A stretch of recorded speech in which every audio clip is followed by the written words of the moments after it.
We are from the medical center in Göttingen. So from this affiliation, you can already recognize that we are from a bit different scientific field, which is that we are from computation and neuroscience. So we build or develop computational or theoretical models, trying to understand how the brain learns and how it implements the learning on a single synapse level, on the neuronal level, on the neural network level.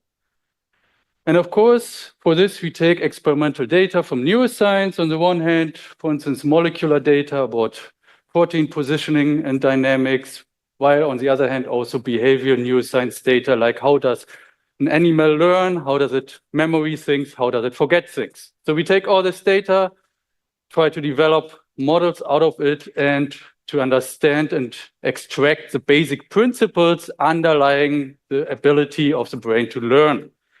And furthermore, we seek to transfer these basic principles also to new inspired technologies like robotics, AI, or also neuromorphic computing.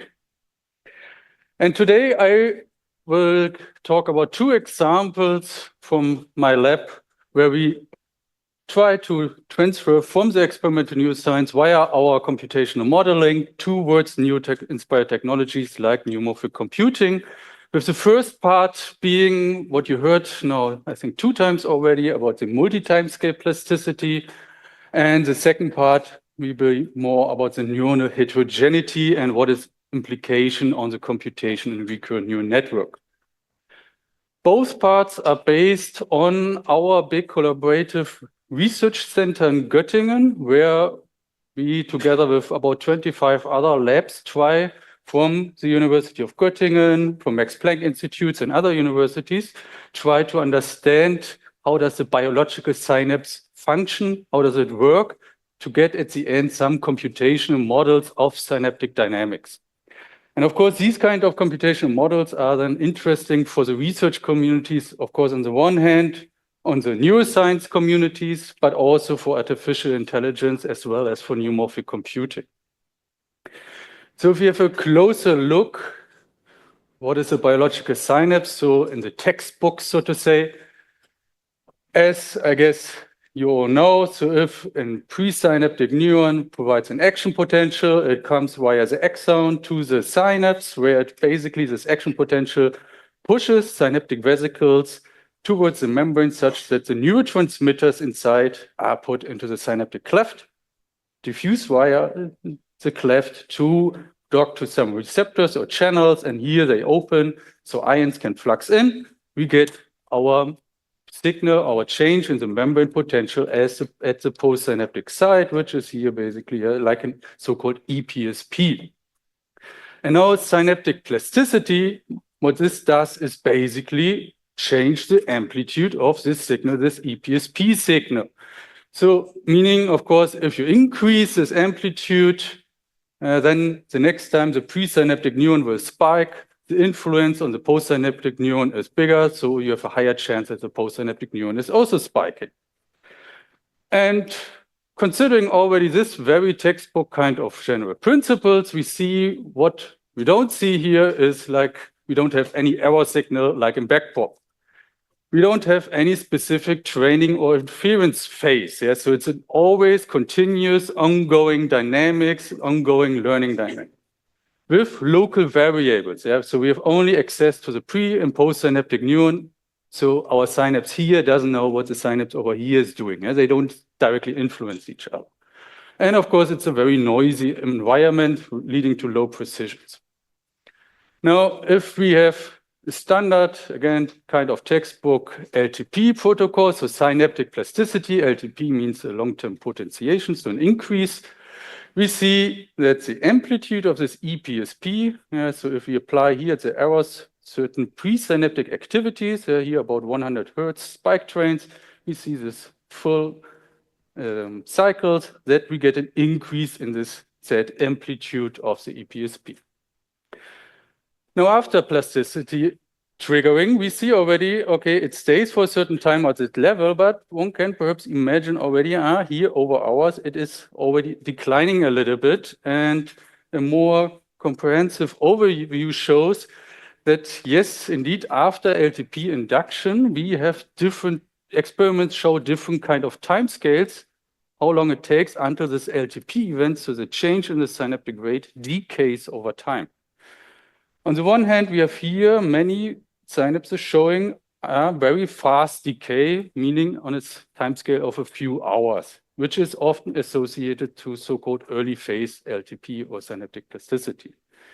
Then we have here many other dynamic synapses which decay on timescales. There we are here on a timescale of days on the x-axis. So we have here timescale decay of several days or many hours, which is associated to the so-called late phase plasticity. And we have furthermore here many long time scales there where we have a time decay of weeks or even months. These are experiments taken in vivo where we have also other processes like sleep and so on involved. So now in the following, we will focus on basically early phase LTP, how we induce it, and how we come now to this late phase LTP, how we get longer memory time scales. And you saw already this kind of complicated picture. So what we assume in the computational model is, first of all, that the early phase synaptic rate changes the early phase plasticity changes the early phase rate, while the late phase plasticity changes the late phase rate. So a synapse has, so to say, two internal synaptic rates, and these together lead to the total synaptic rate. And you see here all the interactions, what influences all these kind of things. It seems to be quite complicated. Yeah, this comes from neuroscience. Let's make it a bit more abstract. What we have, of course, is only local variables. So we have presynaptic activity, postsynaptic activity. They influence the calcium concentration we heard about already. So something like a local variable within the postsynapse. This local variable, in turn, influences the early phase rate. So this leads to early phase plasticity. Now this variable, together with a neuron-wide quantity, which is the protein synthesis. So you can imagine it is only some kind of variable for the whole postsynaptic neuron, to all synapses of this neuron. This, together with this early phase rate, determines the change of the late phase rate. And both together, you can simply sum them up, is then the total synaptic rate this biological synapse has. And so if we implement this, if you have only, so if you apply here your LTP, again, the plasticity stimulus, you get your change in your synaptic rate, you see a decay over a timescale of hours, so it's only the early phase timescale you saw beforehand. But if we now have it trigger also this kind of local, global variable of a neuron with this protein synthesis, we see that we get here again changes in this early rate. It again decays on a timescale of several hours, but at the same time, or a bit later, the late phase rate increases. It changes after we applied the stimulation. And the total synaptic rate at the end is then dominated by this late phase rate, while the early phase rate decayed back to the original value. And this kind of learning rules, then we implemented or plasticity rules also on a neural network level and showed what can it do basically. So on the one hand, of course, what you can do is you can consolidate or stabilize your memory. It's quite obvious that what happens at a single synapse level you can have on the network level, that then the synapses can be transferred from the early phase to the late phase. So you can now store information in this kind of network also on a time scale of several days. What we also see is that we get an improvement even of our memory encoding here shown by the mutual information. What does this mean? So again, if we set the parameters a little bit different and repeat a similar protocol, so we have here our learning stimulus, so the early phase rate goes up, it decays again within hours, late phase goes later up, stays for a long time scale. Now, if we compare what is the state of the strength of the synaptic rate directly after learning with the later case, if we project it to the later case, we see that there's a small gap here. So meaning that the late phase rate can be stronger than the initial early phase rate. So only by this passive ongoing dynamics. So there was no stimulation after the learning case, but you can still have that the late phase rate results at the end to stronger total synaptic rate than directly after learning, which would be here about 20% stronger. And this in turn can lead to the fact that your memory encoding is even stronger, as shown here by the mutual information.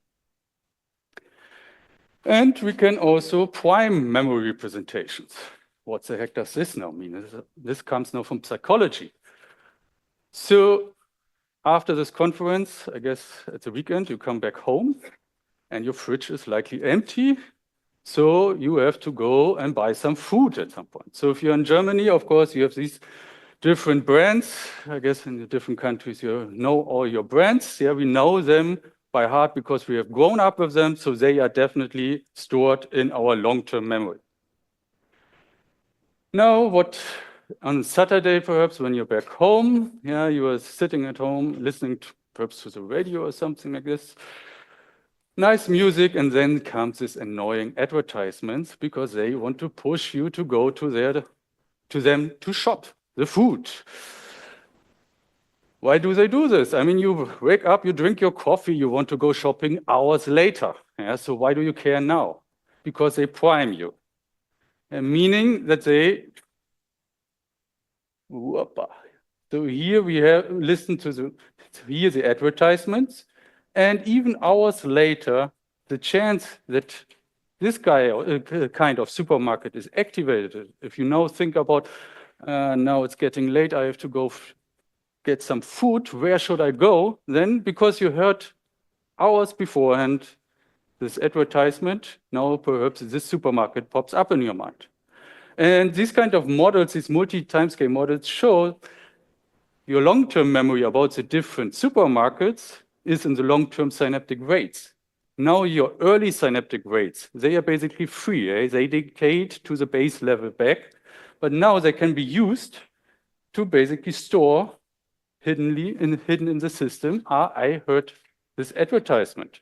So we have this kind of priming encoded in this trace, which decays now over several hours. So these are all, as I said, computational models. Here we used about 2,000 neurons. This doesn't sound much, but we have about 400,000 synapses, also not so much. But you saw that the model is quite complicated, so we end up with about 1.2 million coupled differential equations, which has to be solved. And we are interested from the timescales of milliseconds. An action potential can already induce matters here, up to hours, if not days. So this is computationally very, very exhaustive and complicated. And this is why, as you saw already several times, we teamed up with the people who are programming that system over there, so the BrainScales 2 system, to implement this kind of learning rules because of the internal acceleration of the underlying simulations that we get at the end really to simulations that we can see what are the dynamics of these kind of learning rules on really long time scales with a very high resolution, temporal resolution. And then we can come back with this to neuroscience and even to medicine. Yeah, so if you think about different disease models.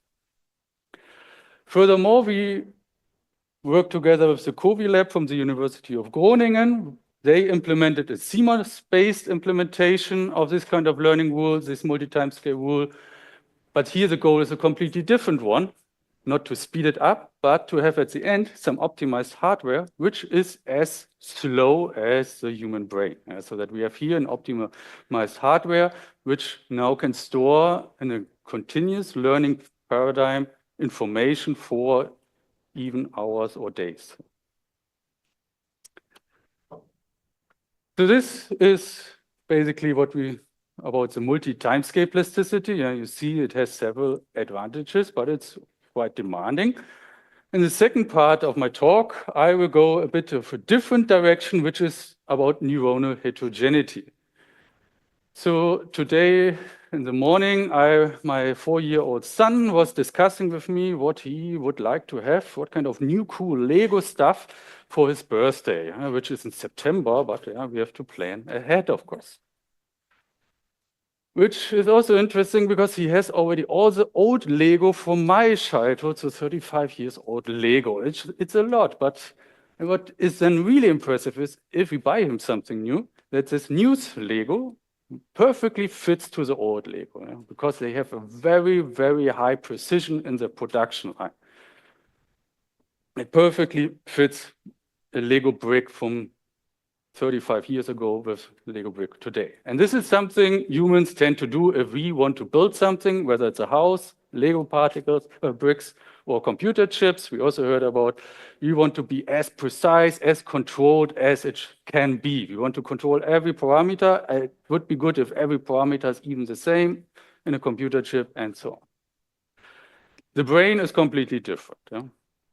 If you look into the brain, for instance, here the parameter of the membrane time constant, which is something like the memory of a single neuron. We see that we get quite large distributions. Here is for mice, here for humans.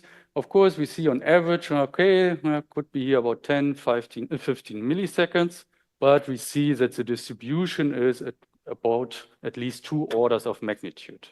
So we have a huge distribution that every neuron behaves different, has a different parameter. And so we were asking ourselves, is this a bug? So is this something the brain cannot do better so that the neurons are this way and now it acts like noise and we want to cancel it out? Or is it a kind of a feature? Does the brain or a neuronal system use something like this kind of internal heterogeneity? And so what we did is first parameterize this kind of heterogeneity. So we use this log normal distribution from experiments and then changed, for instance, how far it goes apart this distribution, which tells us how heterogeneous is our neuronal network. Then we took many different networks, but for each network architecture, we tested then different levels of this heterogeneity. So we keep everything then fixed, but change then where we take from the membrane time constants. And then we gave these kind of networks some input, like a Lorentz attractor or something else, doesn't matter. And we test then the computational capabilities of the system by training a readout neurons here at the end for different tasks. So at the end, it means we have a desired output, which is, of course, a function of the input. But we considered here different parameters, like the input dimension or a kind of a time shift. So depending on delta, it can be either a memory task or a prediction task.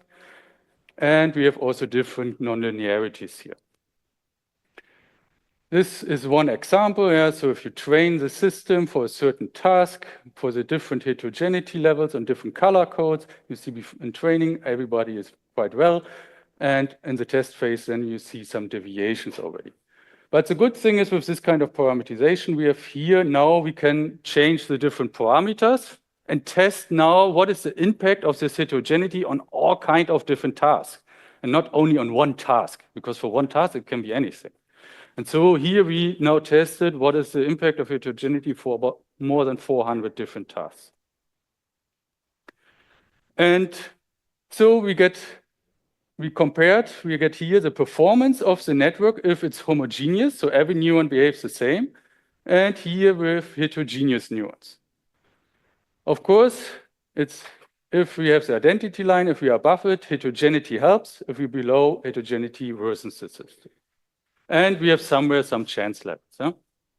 And every dot now is one network with doing one task.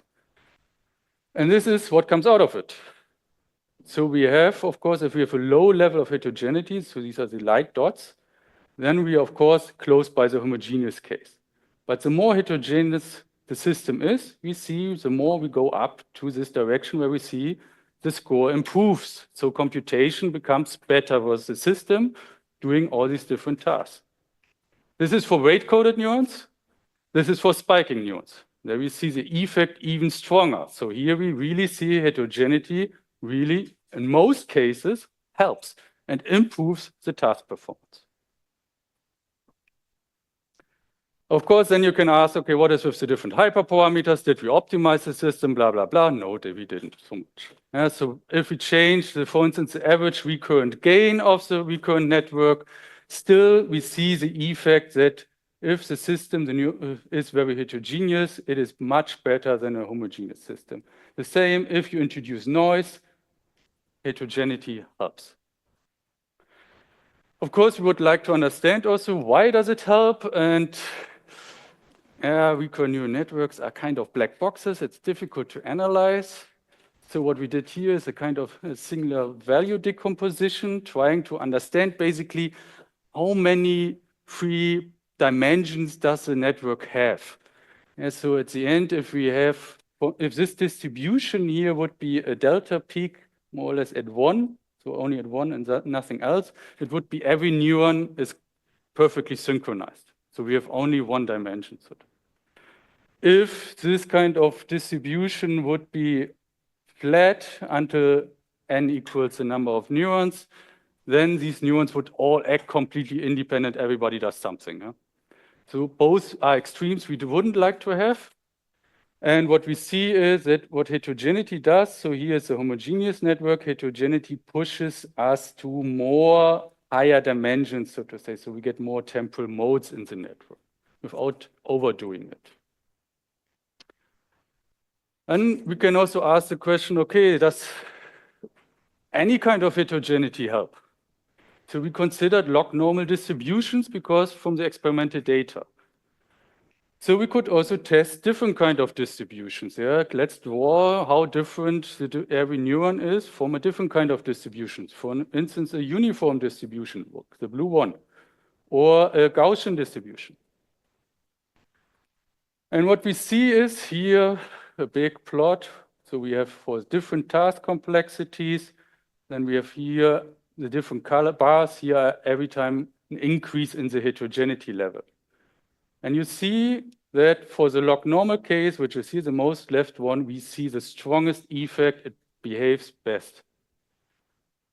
So where the uniform is really bad over all heterogeneity levels, but we also see that the Gaussian one is not so good. So it seems to be we need a long tail distribution, but what the log normal does, it's also skewed to smaller values. So it seems to be kind of good distribution. I don't say the optimal because we don't know whether there's a better distribution, but this distribution seems to be quite good to increase the performance of the system. Last but not least, what we also investigated, now let's think about, okay, well, how does this now contribute to the energy consumption of the network? We have many different networks simulations, and in literature you can look up in neuroscience and neuromorphic computing literature, different functions, how to calculate the energy consumption of a neuronal network. So which is basically some function depending on the activity, how many spikes you have in your system, number of synapses, number of neurons. And this we can calculate then for every network. We have the performance level of every network. We have its heterogeneity level. So then we can ask, okay, if we have a certain amount of energy available, what would be a good solution at the end? And we see that if we have a high heterogeneity level, of course, we get, for this kind of energy, the most out of it. We get the highest score level at the end. And this is for the spiking as well for the rate neurons. So that's the higher heterogeneity levels always give us at the end saves energy. So explanation due to time constraints, I will skip. Yesterday night, I got this plot now from my students showing one example, neuromorphic example, where you use Spinnaker 2, fix the number of neurons in the system, change the heterogeneity level, and you see that the energy consumption goes down, and especially the efficiency increases. Efficiency is basically how much performance do I get per unit energy I'm using. And there, heterogeneous level neural networks are then the best. So the brain, at the end, I hope I could convince you to a certain degree, is a dynamic, heterogeneous, multi-timescale system. It's a very complicated system. We have analyzed here two examples of this. Computer chips are often, a point of view from physics, I would say, well, it's a static system. And we hope that given the insights we can give from computation in neuroscience, that we can step by step perhaps come also more to the dynamic chip, which is also heterogeneous multi-timescale. So with this, I would like to thank especially Arash and Yannick, who are the main people who have done this work, and you for listening to this talk.